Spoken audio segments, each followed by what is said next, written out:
మీరు ఇప్పటికీ మీ ట్రేడింగ్ లాభాలపై అధిక బ్రోకరేజ్ ఛార్జీలు చెల్లిస్తున్నారా? ఇప్పుడు చింతించకండి.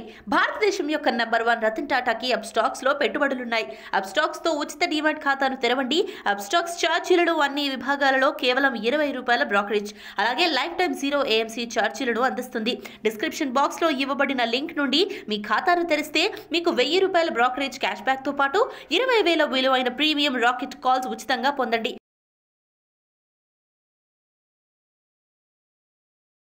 సార్ నమస్తే సార్.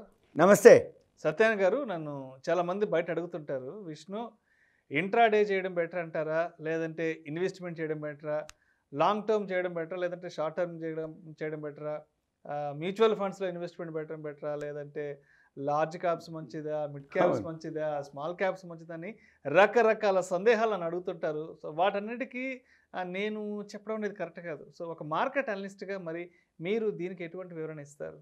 ఓకే, ఇదైతే మంచి క్వశ్చన్, మంచి డౌటు.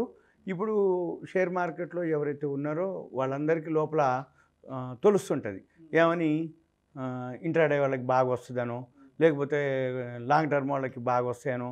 అంటే లాంగ్ టర్మ్ ఉన్న వాళ్ళకో ఇంట్రాడే వాళ్ళకి బాగా వస్తాయని, ఇంట్రాడే వాళ్ళకో లాంగ్ టర్మ్ ఉంటే మంచి పైసలు వస్తాయనో.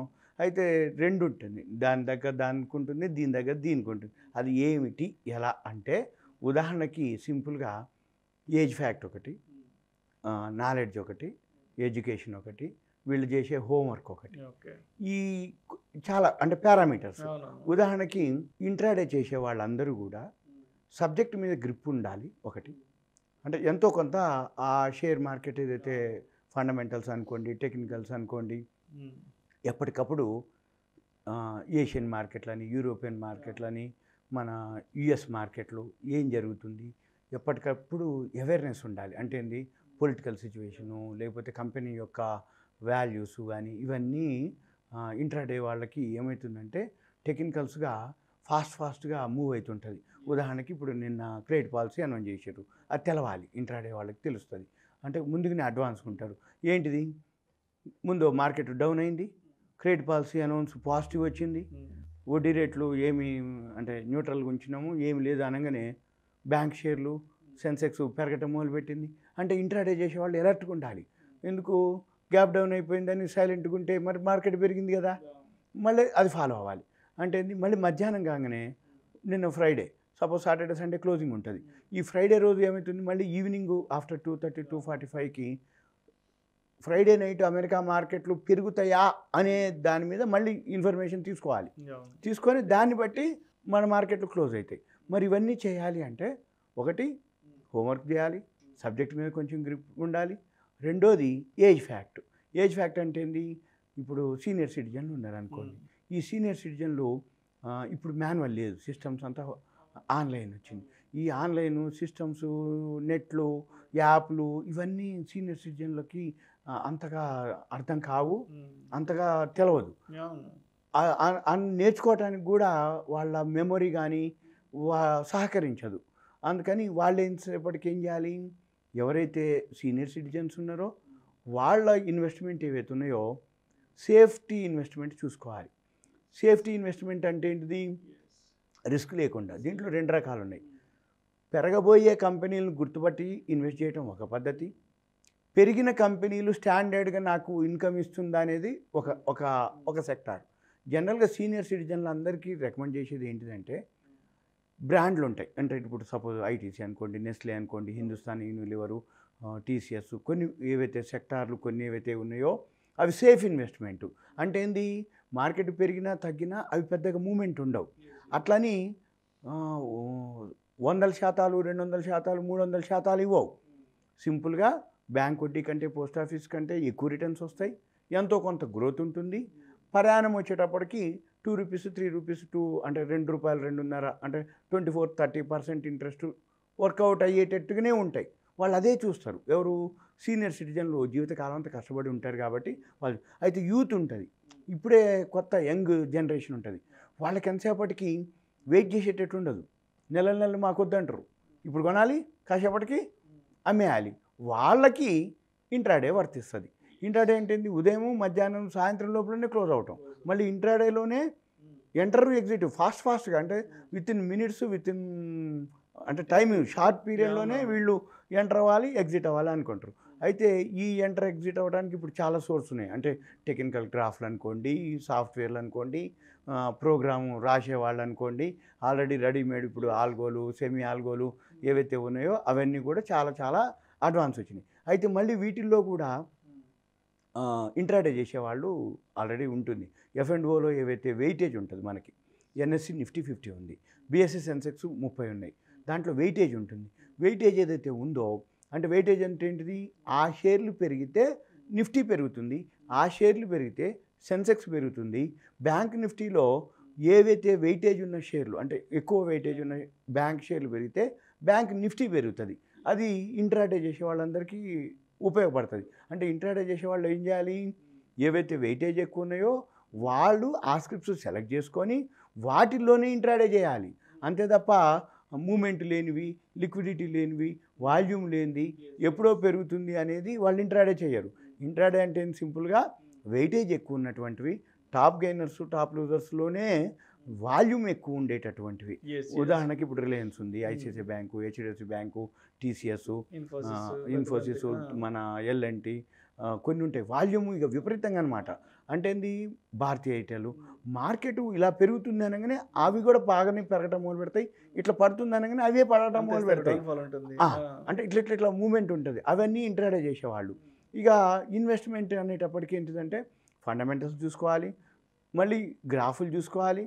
అంటే జనరల్గా daily graph, weekly graph, monthly graph, quarterly graph, half yearly graph, yearly graph, long term ఎంతవరకు ఉండగలుగుతారు అనే దాన్ని బట్టి ఆ గ్రాఫులు అంటే ఇయర్లీ గ్రాఫ్ ఎక్కువ శాతం ఇయర్లీ గ్రాఫ్ చూస్తే అంటే ఇయర్లీ అనమాట, ఏండ్లేండ్లు ఉంచుకునే దానికి ఎలా కనపడిపోతుంది అనేది లాంగ్ టర్మ్ ఇన్వెస్టర్స్కి.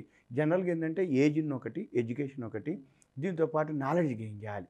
ఎందుకంటే ఇంట్రాడే చేసే వాళ్ళందరూ నాలెడ్జ్ కనుక ఏమాత్రం అంటే లేకపోతే కొనే దగ్గరను అమ్ముతారు, అమ్మే దగ్గర కొంటారు, ప్యానిక్ అయిపోతారు, టెంప్ట్ అయిపోతారు. అయితే ఎక్కువ శాతం ఇంట్రాడే చేసే వాళ్ళందరూ కూడా కంటిన్యూగా దాన్ని ఫాలో అవుతూనే ఉండాలి, ఏది మార్కెట్ని. అదే ఇన్వెస్ట్మెంట్కి మార్కెట్ని ఫాలో అక్కర్లే, నువ్వు కొనుక్కున్నావా మంచిగా ఉందా సార్ పెట్టి రిలాక్స్ అయిపోవచ్చు, సింపుల్, 10 రైట్. ఒక మంచి కంపెనీ కొనుక్కున్నావయ్యా, SBI లాడదో, TCS లాడదో, లేకపోతే రిలయన్స్ లాడదో, లేకపోతే టాటా స్టీలో, టాటా మోటార్సో, భారతీయ ఎయిర్టెల్లో మంచి కంపెనీ అని కొనుక్కున్నావు, ఉంచుకున్నావు, కథం ఇంకా చాలుగా. నువ్వు దాన్ని ఒకరోజు యుద్ధం అని, ఒకరోజు క్రెడిట్ పాలసీ అని, ఒకరోజు లేదని, ఉందని, వీక్లీ ఓపెన్ అని, క్లోజింగ్ అని అన్నీ ఏముండదు. అది న్యూస్లతో సంబంధం లేదు, రిలాక్స్డ్గా ఉండొచ్చు. అదే ఇంట్రాడే చేసే వాళ్ళకి అట్లా ఉండదు, వాళ్ళు కంటిన్యూగా ఫాలో అవ్వాలి. ఏమాత్రం మిస్టేక్ చేసినా అకౌంట్ అంతా వాష్ అవుట్ అయిపోద్ది. జనరల్గా ఏంటంటే యూత్ అంతా ఇప్పుడు ఇంట్రాడేకే ఎక్కువ ప్రిఫర్ చేస్తున్నారు. అయితే ఏజ్ ఫ్యాక్ట్ ఉంటుంది. ఏజ్ ఫ్యాక్ట్ అంటే కొంచెం 35-40 ఇయర్స్ ఎబోవ్ అయిన వాళ్ళు అంతా ఎక్స్పీరియన్స్ వచ్చేస్తుంది అప్పటికి.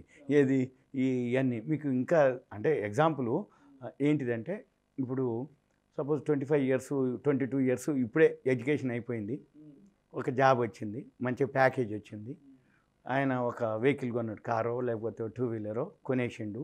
ఇక హైవే ఎక్కిండంటే ఆయన ఏమనుకుంటాడు తెలుసా, ఇక ఈయన కారు కానీ ఈయన బుల్లెట్ కానీ 150-200 మీద పోతాడు. అదే ఒక 40+, 45-50+ వాళ్ళు కూడా హైవేలోకి ఎక్కితే వాళ్ళ కారు 150-200 బోరు, 60-70 పోతారు. వాళ్ళు ఎంతసేపటి ఏం చూస్తారు, ఏమో ఒక 5-10 నిమిషాలు అటు ఇటుగా ఏం కాదులే, మనం గమ్యం చేరాలి, సేఫ్గా చేరాలి, ఒకవేళ ఏదైనా అడ్డం వచ్చినా ఏదైనా జరిగితే నా బండి నా కంట్రోల్లో ఉండాలి అనుకునే వాళ్ళు 60-70 రేంజ్లో పోతారు కారు. మోటార్ సైకిల్ అయితే 40-50 కంటే ఎక్కువ దాటరు, ఏది ఎబోవ్ 50 వాళ్ళు. అదే 20 ఏళ్ళ వాళ్ళకి ఈ 40-50 మీద మోటార్ సైకిల్ అంటే కాదు, ఎంతవరకు ఎక్సిలేటర్ ఉంది అంటే అంతవరకు ఇక అంటాడనమాట. అంటే ఏంది ఆ బ్లడ్ అట్లుంటుంది. అందుకని ఇంట్రాడే చేసే వాళ్ళందరూ కూడా ఎక్కువ శాతం అంటే అలానే ఉంటారు అనమాట. అయితే వాళ్ళు మాత్రం సబ్జెక్ట్ మీద గ్రిప్ వస్తే ఇంట్రాడే ఓకే. ఇక ఇన్వెస్ట్మెంట్ ఏంటంటే పెట్టుబడితో కూడుకున్నది. ఇన్వెస్ట్మెంట్ అంటే ఒకటి టైం ఎక్కువ తీసుకుంటుంది, మళ్ళీ తర్వాత కొంచెం మంచి కంపెనీలు ఎవరితోనో అడ్వైస్ తీసుకొని కొనుక్కుంటే చాలు, లేకపోతే ఆ యూట్యూబ్లో టీవీలు ఛానల్స్ ఉన్నాయి వాటిల్లో ఉంటుంది. అయితే large cap, mid cap, small cap ఉంటాయి. ఈ లార్జ్ క్యాప్ అంటేనో పెద్ద కంపెనీలు, ఏది ఆ నిఫ్టీ 50, బిఎస్సి సెన్సెక్స్ అన్ని అవే ఏ గ్రూపు కొన్ని ఉన్నాయి, అవి లార్జ్ క్యాప్ అంటే 100 కోట్లు ఈక్విటీ అంటే పెద్ద పెద్ద కంపెనీలు మార్కెట్ క్యాపిటలైజేషన్ ఉన్న అటువంటివన్నీ కూడా లార్జ్ క్యాప్ కిందకి వస్తాయి. అయితే మిడ్ క్యాప్ అయితే ఇప్పుడిప్పుడే గ్రోత్ ఉన్నటువంటివి 100 కోట్లు ఈక్విటీ క్యాపిటల్ కంటే తక్కువ ఉన్నటువంటివి రాబోయే రోజుల్లో ఈ మిడ్ క్యాప్లే లార్జ్ క్యాప్లు అవుతాయి. అంటే బాగా గ్రోత్ ఉన్న తర్వాత కొన్నేళ్లకి మిడ్ క్యాప్ లార్జ్ క్యాప్ అవుతుంది, స్మాల్ క్యాప్ మిడ్ క్యాప్ అవుతుంది. అంటే ఇప్పుడు మన ఇంట్లో పిల్లలు పెద్దోళ్ళు అయిపోయినాక వాళ్ళు అంటే మ్యారేజ్కి ఎట్లా అయితే పోతుంటారో వీళ్ళు కూడా అంతే, స్మాల్ క్యాప్ మిడ్ క్యాప్ అవుతుంది, మిడ్ క్యాప్ లార్జ్ క్యాప్ అవుతుంది. మనం కనుక గుర్తుపట్టగలిగితే మిడ్ క్యాప్ కనుక కొనుక్కుంటే రేపు రాబోయే రోజుల్లో లార్జ్ క్యాప్ అవుతుంది. అయితే ఇవన్నీ కూడా కొంచెం అంటే జనరల్గా ఇంట్రాడే చేసే వాళ్ళకైతే కొంచెం ఎక్కువ శాతం రిస్క్ అనేది ఎక్కువ ఉంటుంది. ఎందుకంటే డ్రైవింగ్ మాదిరి అనమాట. నువ్వు 100 మీద 110 మీద పోవచ్చేమో కానీ ఎక్కడో ఒక దగ్గర ఏమాత్రం మిస్టేక్ చేసినా ఇక చెప్పక్కర్లేదు. అలానే పోతే మన షేర్లు కూడా ఇంట్రాడేలో ఎక్కువ శాతం సక్సెస్ అయ్యేవాళ్ళు ఓన్లీ 10%, 90% లూజ్ అయ్యేటోళ్ళే. అయితే ఆ ఇంట్రాడేలో సక్సెస్ అవ్వాలి అంటే మెయిన్ ఎక్స్పీరియన్స్ వస్తుంది. ఎక్స్పీరియన్స్ వచ్చేటప్పటికి ఏజ్ వస్తుంది. మీకు ఒకటే లాజిక్ నేను చెప్తున్నాను కాదు, షేర్ మార్కెట్లో యూత్ టైంలో పైసలు ఉంటాయి, నాలెడ్జ్ ఉండదు. కొన్నాళ్ళ తర్వాత పైసలు పోతాయి, పోయినాక అప్పుడు మొదలు పెడతాడు నాలెడ్జ్ కోసం. నాలెడ్జ్ వచ్చే టైంకి ఏజ్ వస్తుంది, అప్పటికి నాలెడ్జ్ వస్తుంది, పైసలు కూడా ఉంటాయి, రెండూ ఉంటాయి. కానీ ఏజ్ ఉండదు, ఓపిక ఉండదు, ఏజ్ ఉండదు. ఒక స్టేజ్కి దాటిపోయినాక పిచ్చి ఉండదు దీని మీద. ఏముంది లేరా పోయి ఏం కాదులే నాకు తెలుసులే కానీ కృష్ణారామ అనుకుంటారు. అటువంటి వాళ్ళంతా కూడా ఇన్వెస్ట్మెంట్ వాళ్ళే. ఫస్ట్లో మాత్రం అందరు ఇంట్రాడే వాళ్ళే. ఏది మార్కెట్లో దిగగానే అందరు ఇంట్రాడే వాళ్ళే. తర్వాతనే ఇన్వెస్ట్మెంట్లోకి పోతారు. కానీ ఇన్వెస్ట్మెంట్ మీద వచ్చిన పైసలు ఇంట్రాడేకు రావు. ఎందుకు రావు అంటే బ్రోకరేజ్ ఎక్కువ పార్ట్ అయింది. కొనేటప్పుడు ఎక్కువ రేటు పెట్టి కొనాలి, అమ్మేటప్పుడు తక్కువ కమ్మాలి. ఇంకా బండగా అంటే ఇది ఎగ్జాంపుల్ అనుకోండి. నేను ఇంట్రా వాళ్ళని నేనేమి డిస్కరేజ్ చేయటం కాదు, ఇంట్రాడే వాళ్ళని నేనేమి అవాయిడ్ చేయటం కాదు. ఇంట్రాడే కాన్సెప్టే ఇంట్రాడే అనేది. అది కూడా అది లేకుండా మార్కెట్ అనేది రైట్. సింపుల్గా నా ప్రకారం ఏంటిదంటే ఇంట్రాడే అంటే ఏం లేదు, 2 గ్లాసులు ఉన్నాయి, ఒక గ్లాస్ నిండా నీళ్లు ఉన్నాయి, ఒక గ్లాస్ ఖాళీగా ఉంది, తిరగొట్టడం అనమాట. అంటే బై సెల్లు తిరగొడతా ఉంటారు. చివరికి ఏమవుతుంది తెలుసా, ఎండ్ ఆఫ్ ద డే వచ్చేటప్పటికి ఎన్నిసార్లు ఎక్కువ తిరగొడుతున్నా కొద్దీ ఈ గ్లాసులు ఏమవుతుంది తెలుసా, ఖాళీ అయిపోద్ది. మళ్ళీ సాయంత్రానికి నిండుకున్న గ్లాసు ఉండదు, ఎన్నిసార్లు ఒలికిపోతే చివరికి ఏమవుతుంది, ఎంతో కొంత గ్యాప్ వస్తుంది. ఇంట్రాడే వాళ్ళందరికీ ఇది ఎక్స్పీరియన్సే. కానీ నేను అవాయిడ్ చేయటం కాదు, ఇంట్రాడే వాళ్ళని నేను డిస్కరేజ్ చేయటం కాదు. ఇంట్రాడే అనేది కానీ ఇంట్రాడేలో ఎంత తక్కువ టర్న్ ఓవర్ తోటి ఎంత ఎక్కువ కనుక ప్రాఫిట్ గెయిన్ చేస్తే ఇంట్రాడే సక్సెస్ అవుతుంది.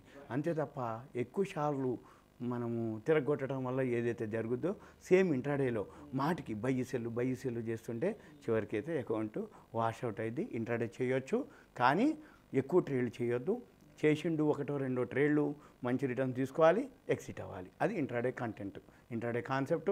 ఇంట్రాడేలో సక్సెస్ అనేది 100% ఉంటుంది. నేను 100 కాదు, వాళ్ళ నాలెడ్జ్ని బట్టి, అంటే వాళ్ళ దాన్ని బట్టి. ఎందుకంటుందంటే ఇప్పుడు చిన్న ఎగ్జాంపుల్ ఇంకొకటి, హైదరాబాద్లో అందరికీ డ్రైవింగ్ వచ్చు మ్యాక్సిమం. అంటే 1 కోటి జనాభా ఉన్నారు, ఆడపిల్లలు కూడా నడుపుతారు.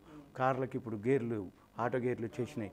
కార్ ఇట్లా డ్రైవింగ్ పట్టుకుంటే 1 వేనే, మనం ఏమి రాంగ్ రూట్లు ఉండవు, స్ట్రైట్గా పోతుంటావు, యూటర్న్ తీసుకుంటావు, పోతావు.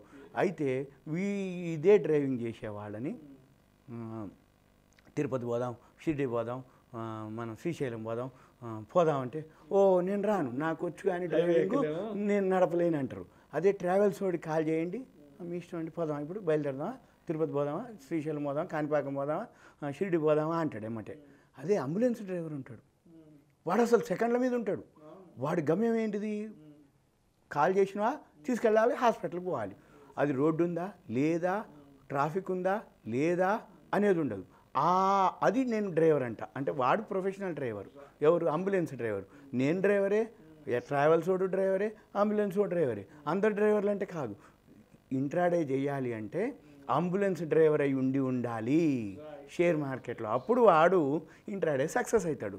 ఇన్వెస్ట్మెంట్కి ఉందనుకోండి, ఇంట్రాడే డ్రైవర్తో పని లేదు. డ్రైవింగ్ వచ్చా సేఫ్గా ఉంటుంది, నీ బండి నువ్వు ఉంటావు, చాలా ఏండ్లు ఉంటావు. అంటే ఎవరో ఒకళ్ళు ఏం కాదురా బాబు ఇది ఈ షేర్ కొనుక్కో అంటావు. ఇన్వెస్ట్మెంట్కి లాంగ్ టర్మ్కి ఉపయోగపడుతుంది. ఇది సింపుల్గా మీరు వేరే ఫీల్ కాక్కర్లేదు. నేను ఎవరిని ఎంకరేజ్ కానీ ఎవరిని డిస్కరేజ్ కానీ ఆ కంటెంటే ఈ కంటెంటే ఇంట్రాడే వాళ్ళు ఇంట్రాడేనే, ఇన్వెస్ట్మెంట్ వాళ్ళు ఇన్వెస్ట్మెంటే. వాళ్ళ నాలెడ్జ్ని బట్టి మనం ట్రేడ్ చేయాలి. Thank you sir, thank you so much. ఎటువంటి మైండ్ సెట్ ఉన్న వాళ్ళకి ఇంట్రాడే బాగుంటుంది, అదేవిధంగా ఇన్వెస్ట్మెంట్ బాగుంటుంది, అండ్ ఎటువంటి ఏజ్ గ్రూప్స్ వరకు కూడా ఇంట్రాడే బాగుంటుంది, ఇన్వెస్ట్మెంట్ బాగుంటుంది అనే విషయాల గురించి ప్రేక్షకులకు మీ విశ్లేషణ ద్వారా చాలా అద్భుతంగా వివరించారు. Thank you so much sir. Suman TV ప్రేక్షకులకు ధన్యవాదాలు. Thank you. ఇలాంటి మరిన్ని interesting videos and valuable information కోసం వెంటనే మా Suman TV money channel subscribe చేయండి, లైక్ చేయండి, షేర్ చేయండి. అదేవిధంగా మీ అభిప్రాయాలను వీడియోస్ కింద కామెంట్స్ రూపంలో మాకు తెలియచేయండి. And Vishnu signing off.